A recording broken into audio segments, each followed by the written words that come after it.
Olá, sejam bem-vindos a este episódio número 207 de E o Resto é História, com Rui Ramos e João Miguel Tavares. Bom, o assunto da última semana esteve aí. Acompanhámo-lo dia a dia até recebermos a triste notícia de que a cápsula Titan implodiu nos mares do Atlântico Norte, matando os seus 5 ocupantes que estavam de visita aos destroços do Titanic. Era uma viagem para milionários, cada pessoa pagou $250 mil, mas a verdade é que o Titanic e a sua tragédia continuam a fascinar toda a gente e todas as classes sociais, seja no cinema, com o estrondoso sucesso em 1997 do filme de James Cameron, seja em documentários televisivos, seja em viagens subaquáticas arriscadas como esta do Titã, cuja tragédia tem esta estranha e irónica consequência. É como se o Titanic continuasse a matar 111 anos depois de ter chocado contra um iceberg a 15 de abril de 1912, causando a morte a mais de 1.500 pessoas. Note-se que não é o maior acidente com navios de sempre. Só na Segunda Guerra Mundial houve mais de uma dezena de navios que foram ao fundo, arrastando muito mais pessoas do que o Titanic. O naufrágio do navio alemão Wilhelm Gustloff, a 30 de janeiro de 1945, só nesse naufrágio houve cerca de 9.400 vítimas. E mesmo em tempos de paz, há naufrágios de navios civis maiores do que o Titanic, a começar pelo navio Dona Paz, que naufragou nas Filipinas em 1987 e matou mais de 4.000 pessoas. Se formos ali à rua perguntar pelo Dona Paz, ninguém vai saber do que é que estamos a falar, Rui, apesar de ser uma tragédia que aconteceu há apenas 35 anos. De onde a minha pergunta é esta: o que é que tem o Titanic para continuarmos a falar dele 111 anos depois e para até haver gente que continua, como se vê, a morrer por causa dele? Mais de um século depois de tudo isto já ter acontecido. Bem, como é típico nestes casos, não há só uma razão para nos continuarmos a lembrar desse naufrágio. Há várias, mas acho que valia a pena examinar primeiro o que é que distingue este acidente dos outros acidentes que referiste, os outros acidentes marítimos que referiste. E o primeiro é este. Aconteceu em abril de 1912, em tempo de paz. E foi um acidente, e um acidente sem precedentes naquela época pelo número de vítimas, mais de 1.500.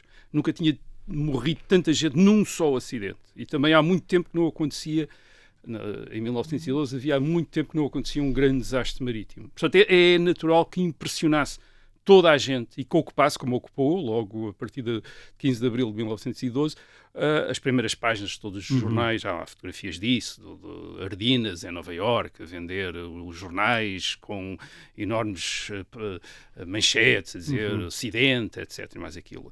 Por exemplo, o caso do Wilhelm Gustloff, em janeiro de 1945. Primeiro, não foi um naufrágio. O navio foi atacado e afundado por um submarino soviético. Aconteceu durante a Segunda Guerra Mundial. Tecnicamente é um afundamento. É um afundamento, exatamente. E é um ato de guerra. Palavra, exato. É um ato de guerra. É um ato de guerra. Numa época em que estavam a morrer dezenas de milhares de pessoas, soldados, civis por dia, em combates, em bombardeamentos, só no bombardeamento de Dresden, no dia 14 de fevereiro de 1945, portanto poucos dias depois do afundamento do Wilhelm Gustloff, só nesse bombardeamento de Dresden terão morrido pelo menos 35 mil pessoas. Certo. Portanto, como é óbvio, o afundamento do Wilhelm Gustloff não tinha qualquer hipótese de ir para a manchete em 1945, como teve o do Titanic em 1912. Portanto, é logo isso. Havia muita coisa a acontecer. Não se ia dar muita importância àquilo que noutras circunstâncias seria um grande acontecimento. E depois, segundo, outra razão. Nós estamos a falar, no caso do Titanic, de um acidente que envolveu não só aqueles milhares de pessoas, mas celebridades das sociedades americana e europeia. Isto é, o Titanic transportava os milionários John Jacob Astor, o milionário Benjamin Guggenheim. Isto é nomes que ainda hoje são de famílias de milionários. Uma atriz de cinema, modelo fotográfico, Dorothy Gibson, que foi a primeira grande estrela do cinema. Eu tinha então 22 anos. ainda tinha campeões de ténis, jornalistas muito famosos que também morreram no naufrágio. Isto, quer dizer, porque é que estava todas estas celebridades, toda esta gente conhecida lá no navio? Bem, era a primeira viagem, o navio era novo, isto era a primeira viagem mesmo do Titanic, tinha a reputação de ser o mais luxuoso barco de sempre, e além disso, quem queria ir da Europa para a América em 1912 tinha de ir de barco, quer dizer, porque era o barco que havia. Não havia alternativa. Portanto, houve muita gente que aproveitou isto também para voltar. Portanto, nós temos de imaginar hoje um acidente em que estivessem envolvidos, salvo seja, o Elon Musk, a Taylor Swift ou o Rafael Nadal. Era isto, quer dizer, e estão a imaginar as parangonas, as notícias e o interesse que haveria por um acidente com estes nomes, quer dizer, de repente com estes nomes. Foi assim, em 1912, que apareceu a notícia do Titanic. Aliás, a sensação foi tão grande que um mês depois do acidente já havia um filme, o primeiro filme, e claro, o primeiro filme, qual era a atriz principal deste filme? O filme chamava-se Saved from the Titanic.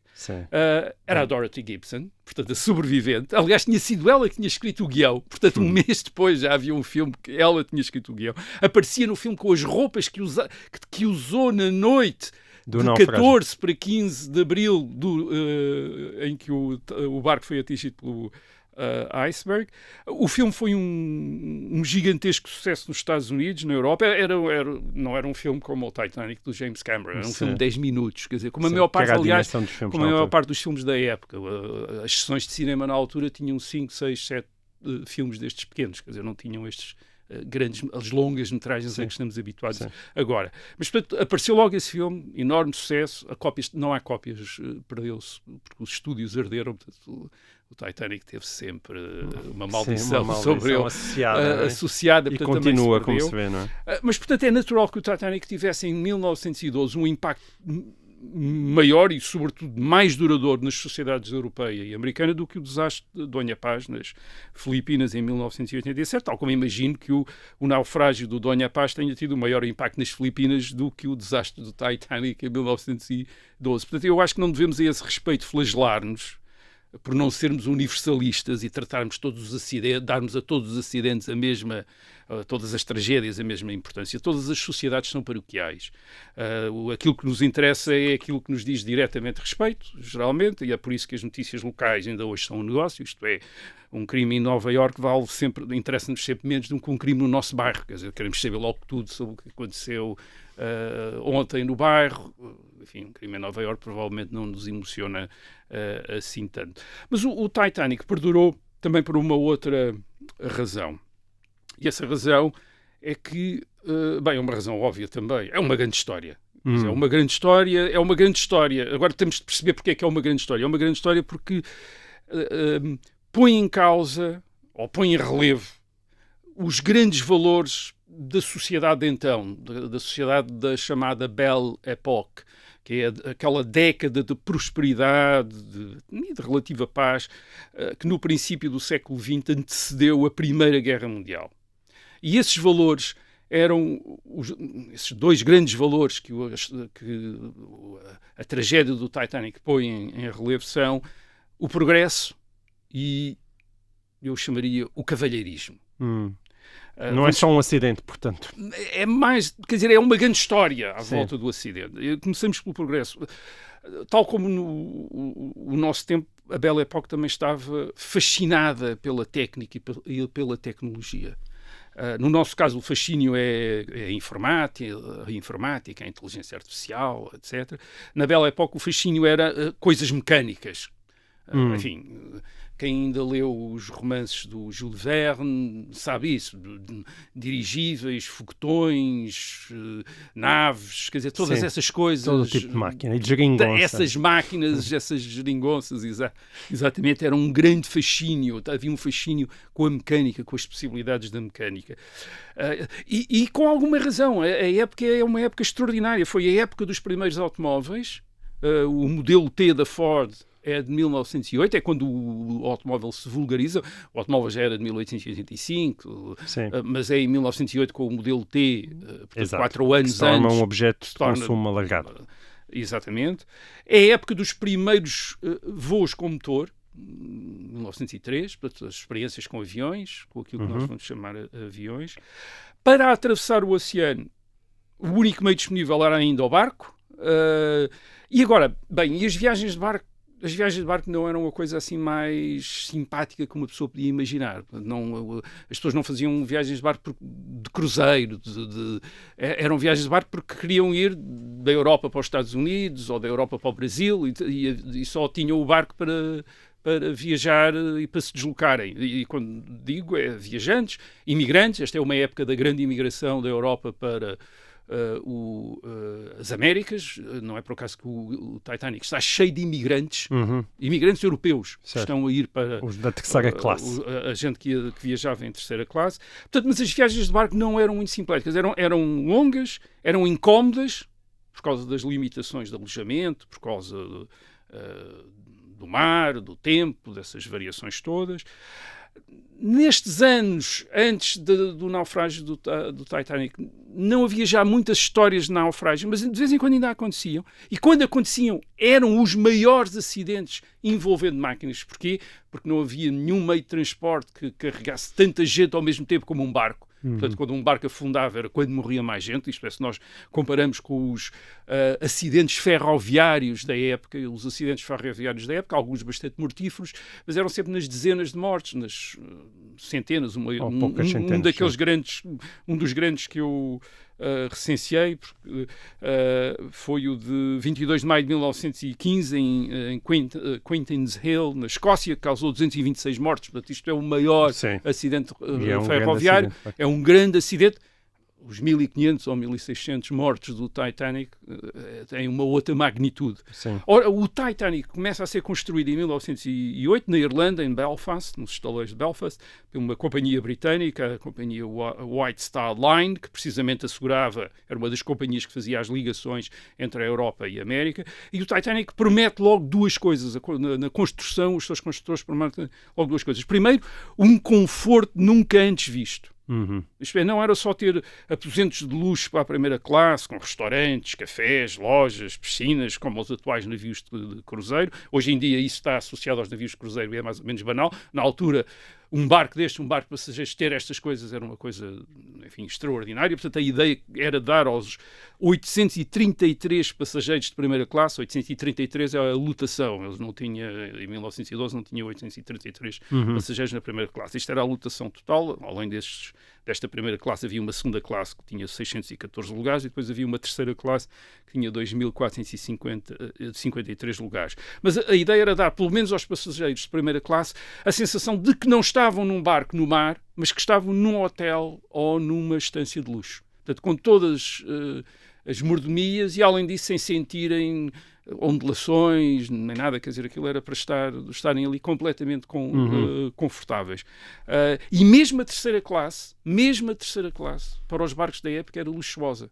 Por exemplo, não eram aquelas camaratas, eram cabines para 2, 3, 4, 5, 6, 7, 10 pessoas, conforme as famílias. Portanto, mesmo a terceira classe tinha melhores condições do que era habitual. Era muito luxuosa. E depois, claro, havia uma garantia, a garantia de que estava a ser construído de maneira, com uma nova tecnologia, com novas soluções técnicas, de que nunca se afundaria. Portanto, era um barco que estava feito para nunca se afundar. Portanto, era o maior navio do seu tempo.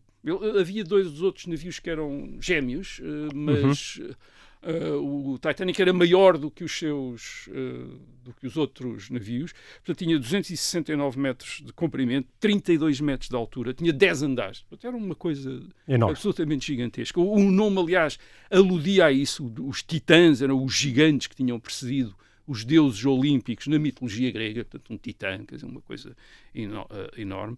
E, portanto, o afundamento do navio, que não se podia afundar, tinha de ser logo para começar uma grande notícia. E depois era uma grande notícia porquê? Era também uma grande notícia porque era uma espécie de aviso para os limites do progresso. Aqui está o homem a desafiar a natureza, a dizer, vou lançar ao mar um barco que nunca se poderá afundar, e o barco afunda-se. E afunda-se na sua primeira viagem. Sim. E ainda por cima afundou-se por um acidente. Porque às vezes podia haver a ideia de afundou-se por um erro humano. Não, o inquérito que foi feito revelou que a tripulação e o seu comandante, fizeram tudo de acordo com as melhores práticas em vigor. Mesmo aquilo que depois foi criticado, como, por exemplo, a velocidade que ia numa área que tinha com gelo, era uma prática comum. Portanto, limitaram-se a fazer aquilo que todos os barcos faziam.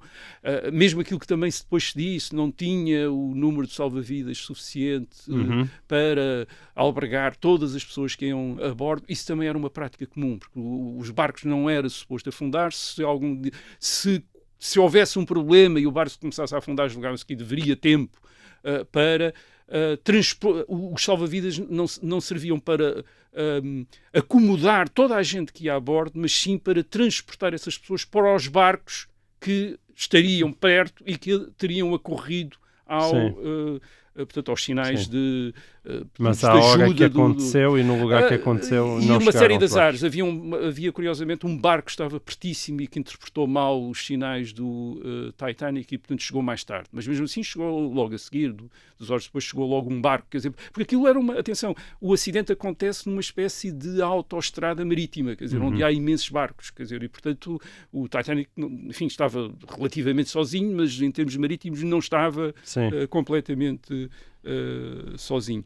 Portanto, o que é que nós temos aqui? Temos aqui a ideia de que há um risco em desafiar os limites do poder humano. E isso era um grande tema da cultura ocidental e da cultura da época. E para termos uma ideia disso, de como era um grande tema, há este caso que tem sido interpretado como um caso de coincidência extraordinária, que é em 1898, portanto 14 anos antes do acidente, um escritor americano, que hoje já ninguém ouviu falar, que é um Morgan Robertson, que era um autor de livros populares, isto é, de literatura mais ou menos cordel, digamos assim. Este escritor americano publicou em 1898 uma novela chamada Futility, portanto, futilidade. E o que é que era sobre o que é que era a novela? A novela era sobre um barco que não se podia afundar, se chamava Titan, que chocou e que não se podendo afundar. O que acontecia é que ele chocava com um iceberg no Atlântico Norte, afundava-se. Bem, mas a história depois é diferente. O herói da história aparentemente salta para o iceberg, salta do barco para o iceberg. Certo. No iceberg mata um urso polar, quer dizer, portanto a história é assim mais complicada e salva uma rapariga, etc. Certo. Mas quer dizer, mas reparem... E também, vais-me dizer, também foi em Abril. E foi em Abril. Foi também em Abril. Quer dizer, e depois toda a gente diz o homem tinha poderes extraordinários. Não tinha poderes nenhuns. Quer dizer, o homem estava a antecipar aquilo que se imaginava. Quer dizer, isto é aquilo que toda a gente imaginava, que é nós vamos desafiar a natureza e a natureza vai nos provar que os seres humanos, isto é, que o progresso, portanto, a ubris. Não chega a tempo. Aliás, só já curiosidades, o mesmo autor, este Morgan Robertson, escreveu também uma outra novela publicada em 1914, que era sobre uma guerra entre os Estados Unidos e o Japão, em que o Japão atacava traiçoeiramente a frota americana no Hawaii. Quer dizer, portanto, reparem, mais uma vez era uma história de rivalidades. Ainda vamos fazer um programa sobre Morgan Robertson, que eu não fazia ideia quem fosse. Pronto, quer dizer, portanto, digamos que esta história, isto é que é o importante, esta história, a história do naufrágio, a tragédia do Titanic, quando acontece, a história já está escrita. Já está escrita no sentido em que a preocupação já existia. Portanto, era encaixar aquela história. Portanto, não era uma história que as pessoas não soubessem dar conta ou o que é que eu hei de fazer dessa história. Não, aquilo era facílimo torná-la uma história interessante. Aqui está um caso dos limites do progresso. Sim. Foi possível pendurar a história do Titanic e torná-la interessante para o progresso e o cavalheirismo, não é? Tu começaste pelo progresso, agora vem o cavalheirismo? Veio o cavalheirismo. O que é o cavalheirismo? O cavalheirismo é no século XIX. É uma espécie de versão democratizada da antiga honra da aristocracia feudal. Portanto, dava aos homens educados, aos homens da classe média e das classes altas, os cavalheiros, uma série de obrigações numa sociedade muito desigual, e essa desigualdade era refletida no sistema de classes, primeira classe, segunda classe, terceira classe do próprio barco de passageiros, o Titanic, que era o corrente, até nos comboios havia esse sistema de classe, enfim, ainda hoje nós sabemos, a primeira e a segunda classe. Certo, agora mudam-nos os nomes, mas vai dar o mesmo. Nesta sociedade desigual, de uma certa maneira, os homens das classes elevadas justificavam a sua posição identificando-se com este modelo do cavalheiro. E o cavalheiro era alguém que protegia os mais fracos, que tinha a obrigação de proteger os mais fracos. Os mais fracos eram quem? Os mais fracos eram os velhos, eram as mulheres, as crianças e os mais pobres. E é isso que é posto à prova também na história do Titanic e que torna a história do Titanic interessante. O Titanic, como não era suposto afundar-se, e portanto já disse, não tinha salva-vidas para todos os passageiros. Aliás, mesmo os que tinha depois não chegaram a ser usados completamente. Isto ainda tinha um lugar para mais de 500 pessoas, quer dizer, que não foi usado, mas isto é outra história. Portanto, o barco tinha 2.453 passageiros, tinha 874 tripulantes e os 20 salva-vidas só comportavam 1.178 pessoas. Portanto, havia salva-vidas para cerca de 1/3 das pessoas que estavam no barco. Mas já expliquei que isto também era assim, de acordo, portanto, não era uma violação dos regulamentos da época, era assim porque não se estava à espera que os salva-vidas servisse para manter as pessoas a flutuar no mar. Isto é, presumia-se que serviriam apenas perante a aproximação de outros navios que deveriam acorrer ao pedido de ajuda do Titanic. Portanto, eram transferes e, portanto, iriam fazer uma navete, quer dizer, ir buscar gente ao Titanic, levar ao barco. Que aquele afundou-se muito rapidamente, era de noite, já se sabe. E além disso, e havia esta questão, é que os salva-vidas nessa noite tornaram-se a única possibilidade de salvação, porque estima-se que as águas onde o Titanic se afundou estavam a cerca de menos 2 graus. Portanto, basicamente, para quem nos está a ouvir lá em casa e acha que a partir de menos 2 graus então a água já não pode ser líquida e ser apenas gelo, na verdade isso pode acontecer em temperaturas muito próximas do zero. Aquilo se tivesse a menos 2 ou 0,5 ninguém vai saber exatamente. O Titanic afunda-se, portantamente... Exatamente, o Titanic afunda-se numa espécie de campo de gelo. Quer dizer, exato. Portanto, aquilo é um campo de gelo. O iceberg é gigantesco, quer dizer, não é uma coisa gigantesca, quer dizer, portanto, aquilo é um campo. É um campo de gelo e, portanto, a possibilidade de alguém sobreviver naquela água por mais do que uns minutos era mínima, quer dizer, era bastante reduzida. E, portanto, mas não havendo salva-vidas todos, portanto, é necessário escolher quem vai para o salva-vidas. E este é óbvio que é um grande aspecto dramático, que torna a história ainda mais interessante. Aliás, quem viu o filme do Cameron, de James Cameron, de 1997, é precisamente, depois o filme é sobre isso, quer dizer, sobre o barco a afundar-se, as pessoas a serem a escolher, a despedirem-se umas das outras, etc. E o que é que aí aconteceu? Aí nem todos são cavalheiros, mas o Leonardo DiCaprio é. O Leonardo DiCaprio é. Mas o que aconteceu é que os cavalheiros da primeira classe deram, de facto, lugar às mulheres e às crianças, mesmo às mulheres e às crianças da segunda e da terceira classe. 75% das mulheres e 50% das crianças salvaram-se, mas só 20% dos homens. Portanto, a maior parte dos homens morreu. Quer dizer, porque deram lugar às mulheres e às crianças. E os ricos não se safaram? É verdade que a percentagem de mortes na terceira classe foi mais elevada do que na primeira e na segunda classe. Mas há curioso que morreram mais homens da primeira classe do que mulheres da terceira classe. Portanto, os homens da primeira classe deram o lugar às mulheres da terceira classe. E, por exemplo, para dar um exemplo, o Astor, o milionário, morreu, mas a mulher do Astor não morreu, nem a empregada.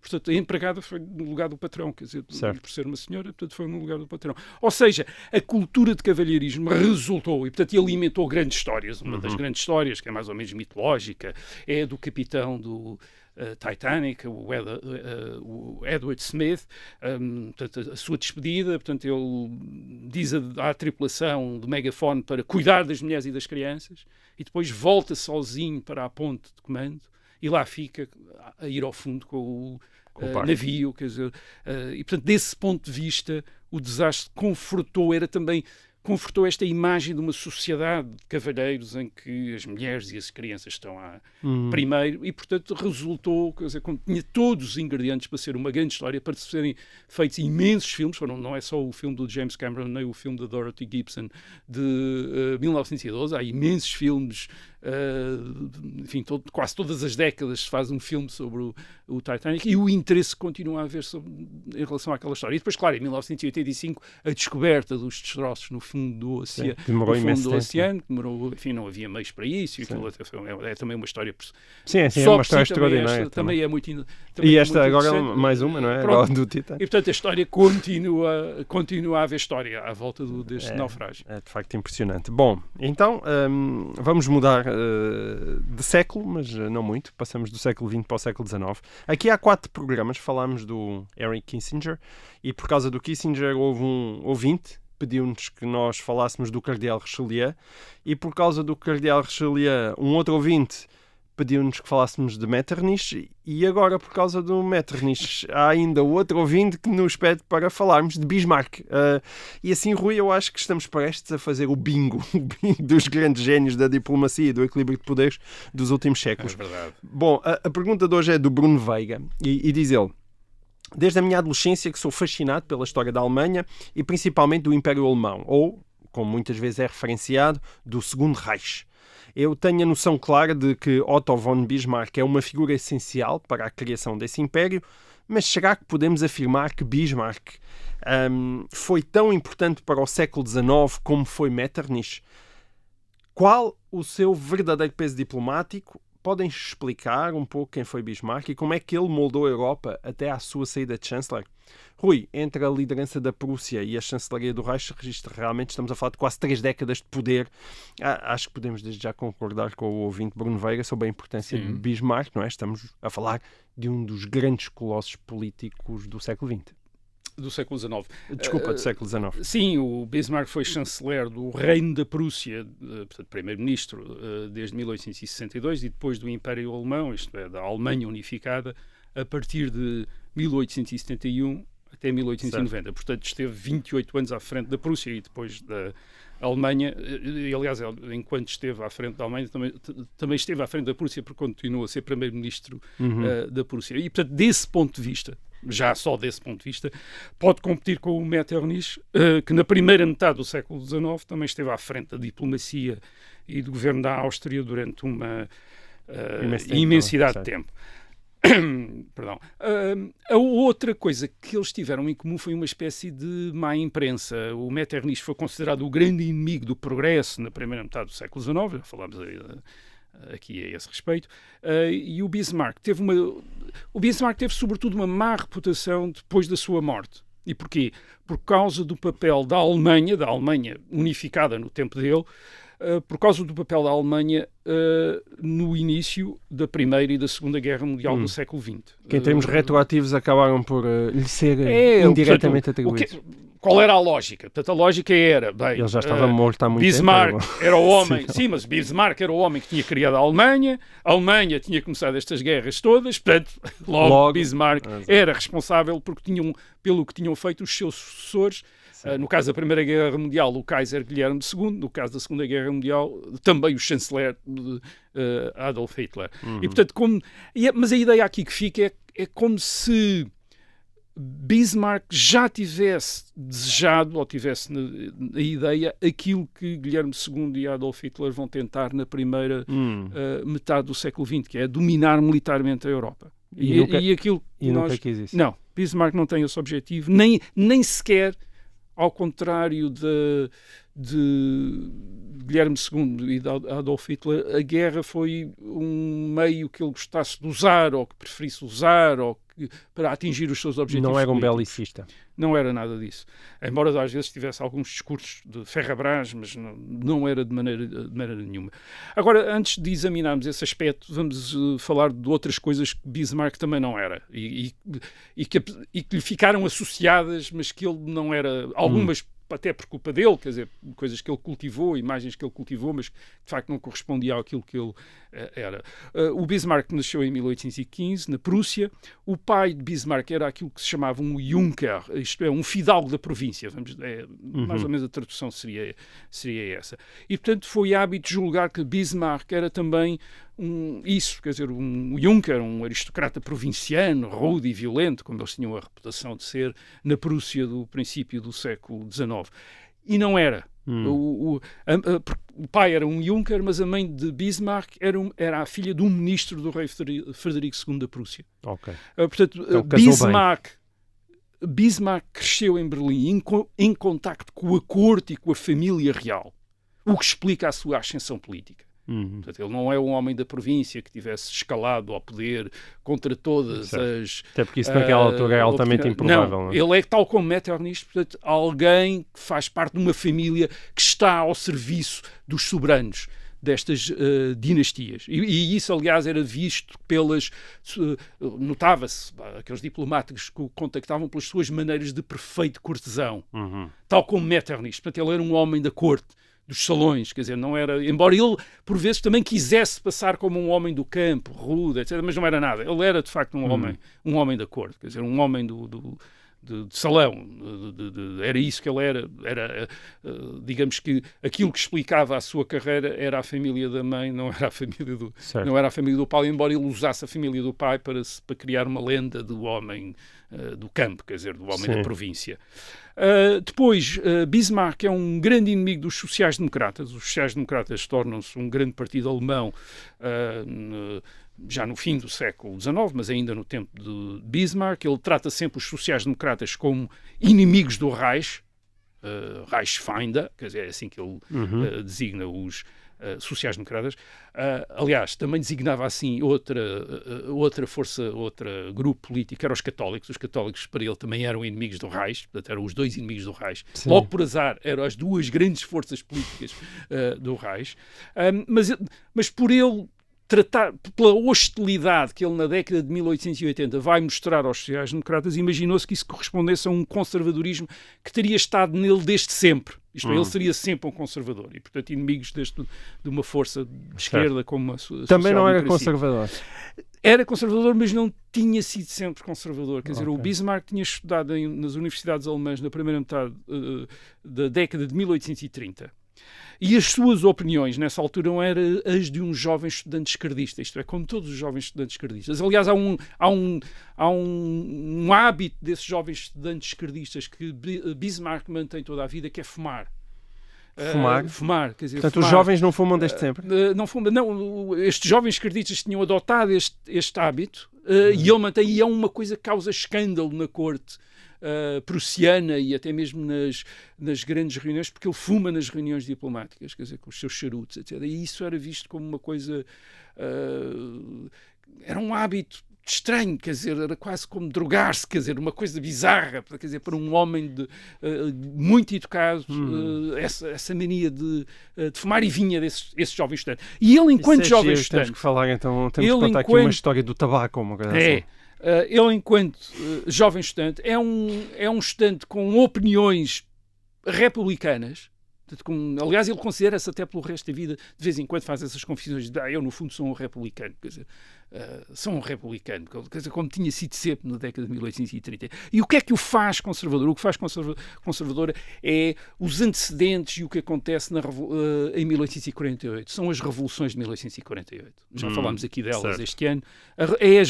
É o caos trazido pela revolução que o convence de que a conservação da ordem estabelecida é fundamental. Portanto, o seu conservadorismo é um conservadorismo apreendido, não é um conservadorismo de nascimento, e também não é um conservadorismo de partido. Isto é, ele nunca pertenceu a nenhum partido, nunca teve um partido político.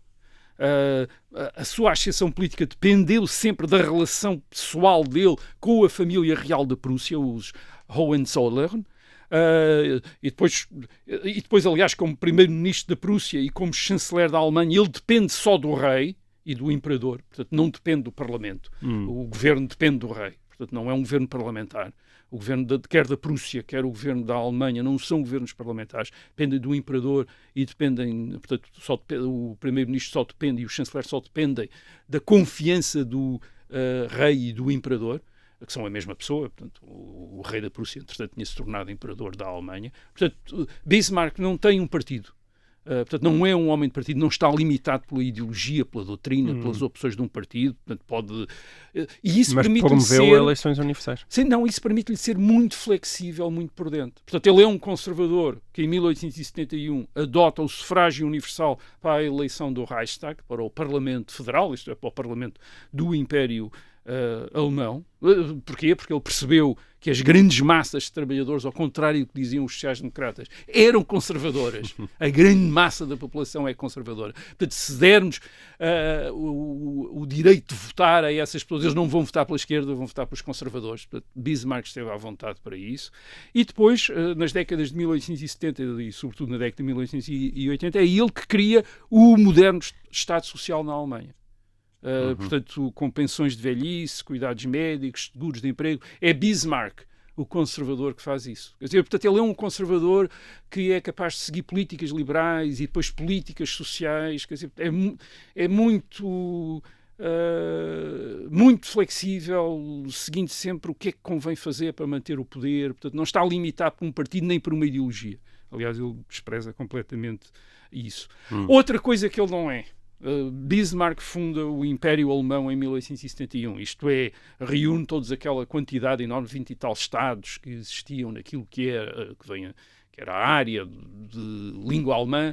Havia 20 e tal estados independentes uns dos outros, e é Bismarck que os reúne naquilo que vem a ser o Império Alemão, sendo que o imperador é o rei da Prússia, que a Prússia é o maior estado da Alemanha. Isso leva muita gente a pensar, bem, Bismarck é um nacionalista alemão.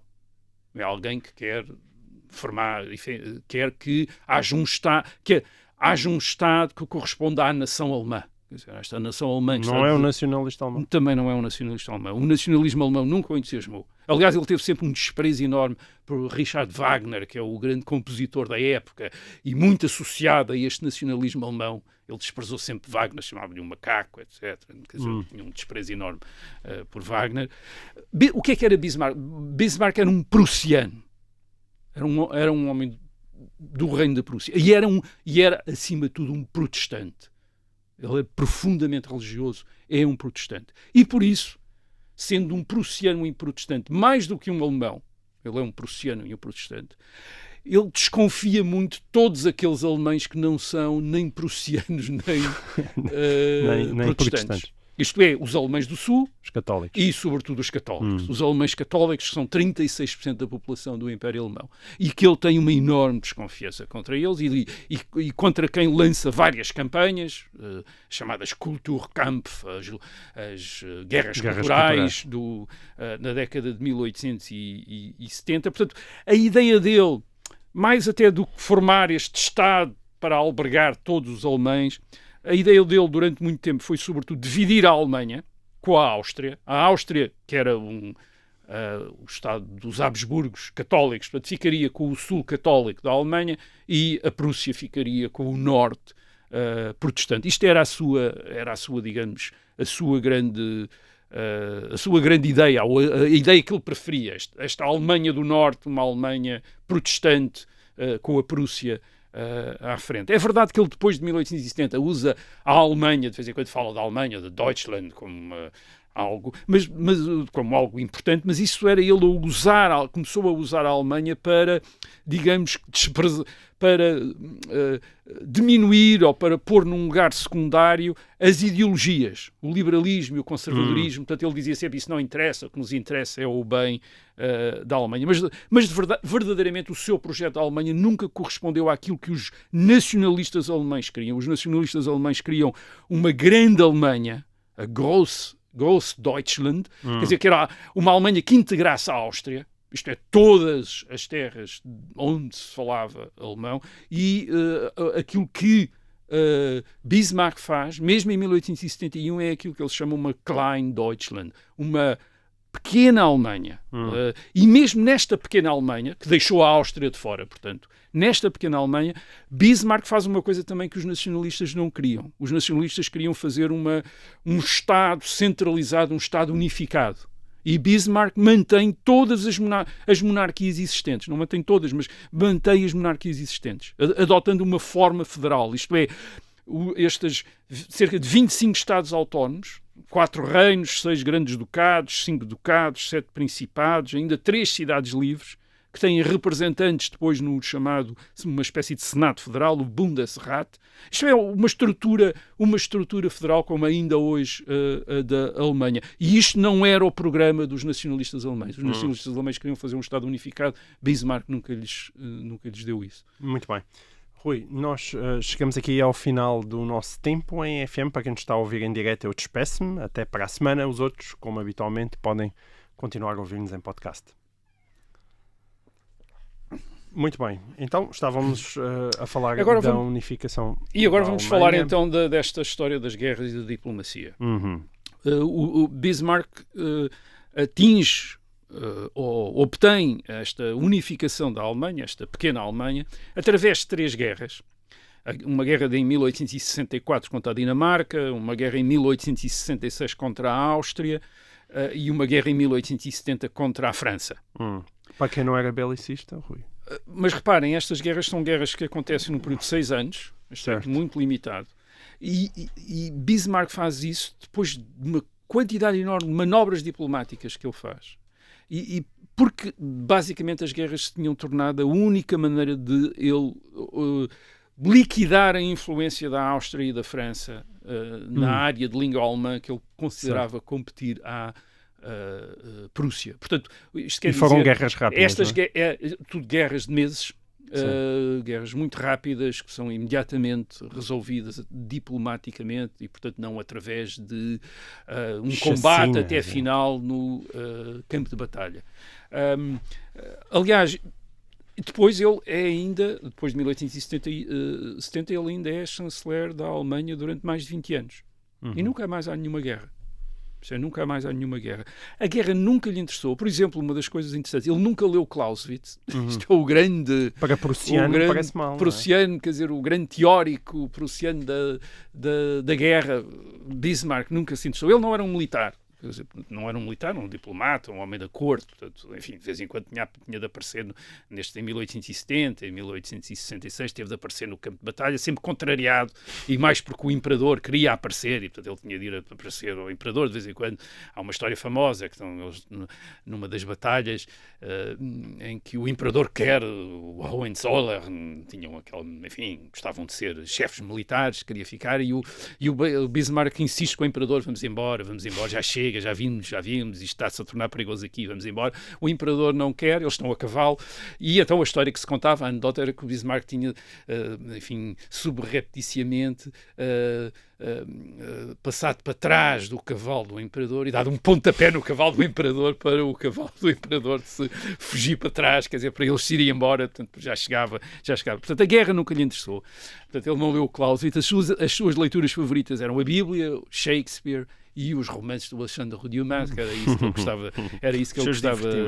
Sim, agora, ele quer dar à Alemanha, depois a Alemanha que ele obtém em 1871, 41 milhões de habitantes, num processo rápido de industrialização que vai fazer da Alemanha a maior economia da Europa Ocidental no princípio do século XX. Ele quer que a Alemanha, esta Alemanha, predomine, mas a sua ideia de predomínio não é tanto militar, é sobretudo diplomática. Até porque ele, durante muito tempo, ainda não tem da Alemanha a ideia que vão ter os seus sucessores no fim do século XIX e princípio do século XX. Estes já vão ter a ideia de que a Alemanha é mesmo a maior potência militar e económica da Europa. Bismarck ainda pensa muito em termos da Prússia, e a Prússia que ele tinha conhecido nos anos 40, nos anos 50, quando se tinha tornado um funcionário e um diplomata, não era uma das grandes potências europeias, não era uma grande potência.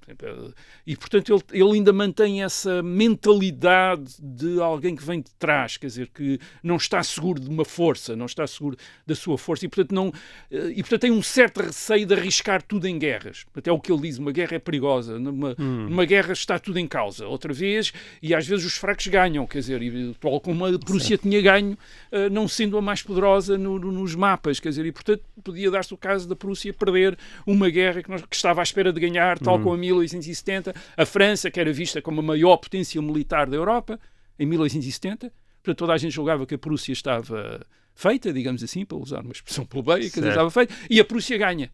Pois. É claro que depois do acontecimento tudo se tornou previsível, que toda a gente dizia, não, eles tinham melhor organização militar, etc. Mas em 1870 a França é que tinha a grande reputação militar europeia. A França era a França, ainda havia a memória do século XVIII, das guerras de Luís XIV, das guerras de Napoleão, portanto a França, o grande espírito militar, uma França militarista, e portanto toda a gente julgou, bem, eles não têm nenhumas hipóteses contra a Alemanha. Reparem que esta Alemanha, portanto, não é a Alemanha do século XX, a Alemanha militarizada, a Alemanha, a grande potência militar do século XX. Isto é uma Alemanha recente, é uma Alemanha que na Europa a imagem que há da Alemanha na Europa em meados do século XIX ainda é a Alemanha das universidades, a Alemanha dos pequenos Estados, a a Alemanha dos filósofos, a Alemanha dos pensadores religiosos, do Lutero, do Hegel, etc. Portanto, isto é a ideia que é da Alemanha, a Alemanha da filosofia, etc. Todos eles estudantes, todos a imaginarem novos sistemas filosóficos e a discutirem a religião. E depois havia um Estado, de facto, a Prússia, que tinha uma tradição militar, mas era um Estado relativamente pequeno na Europa. Portanto, a Alemanha, tal como nós, ou tal como o século XX a conheceu, para dizer melhor, ainda não é a Alemanha que Bismarck estava é a Alemanha que Bismarck está a criar, mas não é ainda a Alemanha que ele tem, digamos, no horizonte. Portanto, Bismarck olha para o mapa da Europa de uma maneira muito diferente dos seus sucessores na primeira metade do século XX. A Alemanha está no centro, entre a França, a Rússia e a Áustria. Para os sucessores de Bismarck no princípio do século XX, isso foi uma fraqueza, portanto, eles estavam cercados de inimigos e era preciso combater os inimigos. Bismarck não via assim. Bismarck via-os como a possibilidade de fazer alianças e acordos com estes vários, estas outras potências e tentar colocar a Alemanha, esta nova Alemanha, no lugar que tinha sido da Áustria de Metternich, isto era uma espécie de presidente do Conselho da Europa, isto é, digamos, mediadora entre as várias potências europeias.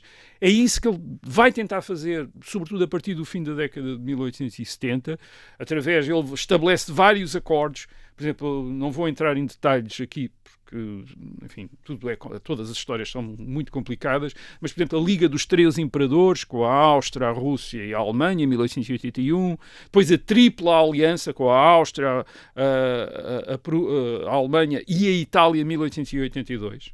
Ele com a Áustria, reparem que a Áustria tinha feito uma guerra em 1866, mas consegue reconciliar-se. Portanto, a Áustria aceita mais ou menos a nova situação perante a Alemanha. O grande problema que ele tem, diplomático que ele tem, é com a França. E porquê? Porque uma das coisas que aconteceram na guerra entre a França e a Alemanha em 1870, e a Prússia, aliás, em 1870-71, é que a nova Alemanha anexa duas províncias francesas, que são duas províncias de língua alemã, que é a Alsácia e a Lorena. 90% da população falava alemão aí, que eram províncias que eram, portanto, territórios de língua alemã que tinham sido conquistados pelos franceses no século XVIII. Portanto, curiosamente, Bismarck está contra a anexação, mas a força da opinião nacionalista alemã é demasiado grande e ninguém compreendia que tivesse havido uma guerra que a Alemanha tivesse vencido e não tivesse aproveitado para recuperar estes territórios de língua alemã que tinham sido conquistados pela França. Além disso, os militares alemães, que Bismarck também despreza e detesta, mas os militares alemães criam a margem ocidental do Reno. Portanto, estas províncias ficavam na margem esquerda, portanto, na margem ocidental do Reno.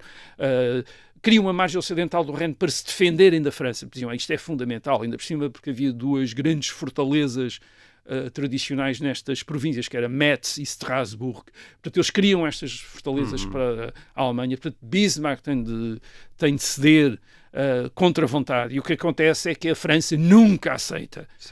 Nunca vai aceitar esta anexação. Portanto, continua a achar que aquilo são duas províncias francesas ilegalmente ocupadas pela Alemanha. Até à Primeira Guerra Mundial esta é a política francesa. Em 1918, quando a França ganha a Primeira Guerra Mundial, uma das coisas que faz é recuperar, obviamente, a Alsácia e a Lorena. E essa é uma preocupação. Portanto, há um conflito com a França que Bismarck gostaria de não ter tido e por ele não teria tido, mas que lhe é imposto pela guerra de 1870-1871, mas depois a sua grande preocupação é muito semelhante à de Metternich na primeira metade do século XIX. Portanto, a preocupação de Bismarck é evitar guerras entre as grandes potências, e consegue. Não há mais nenhuma guerra entre as grandes potências entre 1871 e 1914, portanto, durante 44 anos. Também não há mudanças de fronteiras na Europa, a não ser nos Balcãs. Portanto, é isso que Bismarck... E Bismarck consegue isso através da diplomacia, isto é, constantemente a convocar congressos, a convocar conferências, atendo aqui no... Isso não quer dizer que não lhe interessasse promover algumas rivalidades entre as outras potências, mas geralmente tentou-as promover fora da Europa. Isto é, esta é a época em que a Europa, as potências europeias se vão projetar no resto do mundo. Sim, estavas a falar através das colónias. Congresso, é isso, exatamente. Foi a época da partilha da África, onde Bismarck também teve um papel muito importante. Bismarck, a Conferência de Berlim para a partilha da África, que foi uma maneira de Bismarck desviar a França e também a Inglaterra para interesses coloniais, portanto, para fora da Europa. Isto é, para se expandirem fora da Europa. Também. E depois também, imaginando que isso iria criar conflitos entre elas e conflitos também com a Rússia, como aliás criou. E, portanto, isso era ótimo, quer dizer, para Bismarck.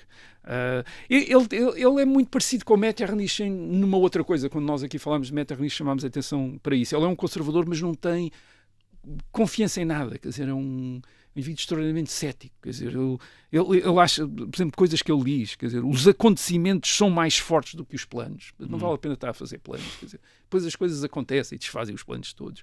Ele diz nenhum homem pode criar uma corrente de acontecimentos, só pode ir na corrente e tentar guiá-la. Portanto, o papel do estadista é, sobretudo, enfim, perante a vaga dos acontecimentos, tentar, enfim, conter aquilo, orientar aquilo, mas não consegue evitar. Aliás, ele diz, o papel do estadista, ele tem uma outra frase curiosa, que o papel do estadista é tentar ouvir os passos da aproximação de Deus e depois agarrar-se às abas do casaco de Deus e ir agarrado às abas do casaco de Deus. E, quer dizer, isto é quase... É muito pouco, quer dizer, ele tem uma outra frase também curiosa em relação àquilo que são os Estados e o poder dos Estados. Ele diz, isto é do ponto de vista de Deus, esses nossos Estados, isto é o Império Alemão, a França, a Rússia, isto são apenas formigueiros que um dia um bovino qualquer mete a pata em cima e estraga e destrói-os completamente. Portanto, ele tem uma ideia, é alguém que tem uma ideia de tudo é efêmero, tudo passa, quer dizer, tudo quase, acontece, quer dizer, e portanto, e isso dá-lhe a ideia que aquilo que temos de fazer é tentar minorar o mal. Portanto, é verdadeiramente um conservador. Não vamos conseguir fazer o bem. Quer dizer, vamos, sobretudo, é conter o mal. Quer dizer, evitar envolver-nos em grandes problemas. Quer dizer, é isso. Um bocadinho como Metternich. Nem tudo ele consegue evitar. Uma das coisas, por exemplo, que ele não consegue evitar é que a Alemanha acaba também por entrar nesta corrida para um predomínio mundial e não apenas para a Europa. E isso acontece mesmo em relação às colónias. Portanto, ele desprezava completamente colónias, a África, etc. Não lhe interessava absolutamente nada. Mas os nacionalistas alemães não têm essa ideia. Os nacionalistas alemães querem que a Alemanha seja uma grande potência mundial. E ele, portanto, perante esta opinião nacionalista na Alemanha, tem de ceder. E, portanto, a Alemanha acaba por adquirir também colónias nos anos 80, no tempo de Bismarck, colónias em África, colónias no Pacífico também, contra a vontade dele. Ele não é nada entusiasmado por isso, mas a Alemanha acaba por ter um império colonial relativamente importante, é o terceiro maior depois da Inglaterra e da França. E o que é que isso faz? Faz com que haja na Alemanha, gente começa a pensar na Alemanha de uma maneira completamente diferente de Bismarck. Isto é, não este mediador entre as outras potências, mas a grande potência, a grande condutora da política mundial. É assim que Guilherme II, o novo Kaiser, a partir de 1888, pensa. Não é assim que Bismarck pensa. E o que acontece em 1890, Bismarck tem 75 anos, mas ainda está sempre doente. Bismarck está sempre doente. E os outros diplomatas dizem como é que não havia de estar. Fuma imenso, come imenso, a maior ceia que ele fazia era imediatamente antes de ir para a cama, fazia uma ceia gigante, o que quer dizer que depois não conseguia dormir. E quando não conseguia dormir ficava a pensar nas coisas. E portanto ele tem uma carta curiosa em que diz não consegui dormir a noite passada, passei toda a noite a odiar. Quer dizer, a imaginar coisas que lhe tinham feito, quer dizer, coisas que ele não perdoava. Quer dizer, ele dizia sempre, eu sou um homem que esquece, mas não perdoa. Quer dizer, e um biógrafo diz, não é verdade, ele de facto não perdoava, mas também não esquecia. Portanto, lembrava-se de tudo e ajustava contas com toda a gente, perseguia toda a gente que lhe tivesse feito alguma vez alguma maldade, enfim, alguma desfeita, etc. Mas Guilherme II, portanto, o novo Kaiser, o jovem Kaiser, tem uma ideia completamente diferente em 1890 faz aquela que é uma espécie de a grande sensação da política europeia do fim do século XIX, que é demitir Bismarck. Ninguém estava à espera, nem o próprio Bismarck, e que não queria também, ele estava à espera de continuar. E Guilherme II não demite só Bismarck, vai desfazer o sistema de Bismarck. Isto é, desfaz esse sistema de alianças, de acordos que a Alemanha tem com todas as outras potências, e o que, enfim, isso é outra história, mas aquilo que Guilherme II acaba por fazer é isolar a Alemanha, isolá-la com duas potências fracas, relativamente fracas, que é a Áustria e o Império Otomano. É com esses que a Alemanha pode contar em 1914 e, na prática, levar a Alemanha para uma guerra que Bismarck certamente teria tentado evitar. Tudo para evitar. Portanto, a Alemanha do século XX é uma criação de Bismarck, mas aquilo que a Alemanha do século XX faz provavelmente não é aquilo que Bismarck, se estivesse à frente dessa Alemanha, teria feito. Portanto, essa é mais ou menos a maneira como podemos... Ele morreu em 1898. Ele morre em 1898. Ainda durou mais 8 anos. Em que escreve imenso, escreve as suas memórias e tenta fazer, enfim, tudo o possível de oposição e de crítica ao Kaiser. Portanto, ele era um indivíduo ressentido, foi sempre, quer dizer, é uma figura paradoxal, porque é um homem enorme, quer dizer, tem quase 2 metros, é um homem gigantesco e depois imensamente gordo, etc. Uma figura gigante, mas lá dentro há uma figura muito estranha de fragilidade, de histeria, de romantismo, de uma série de coisas que ele é também, e que não é bem, portanto, aquele chanceler de ferro que depois fica na lenda, quer dizer, é uma figura muito mais complicada do que isso e mais interessante, obviamente. E para quem comia o píparas ceias antes de deitar, ainda durou até aos 83, não está mal. Não estava nada mal, sempre doente, mas sempre vivo. Até aos 83 anos. Muito bem, e assim é mais ou menos, nós esperamos também escalar um dia destes. Mas mais saudáveis. Mas com mais saudáveis. Então nós voltamos para a semana. Até lá.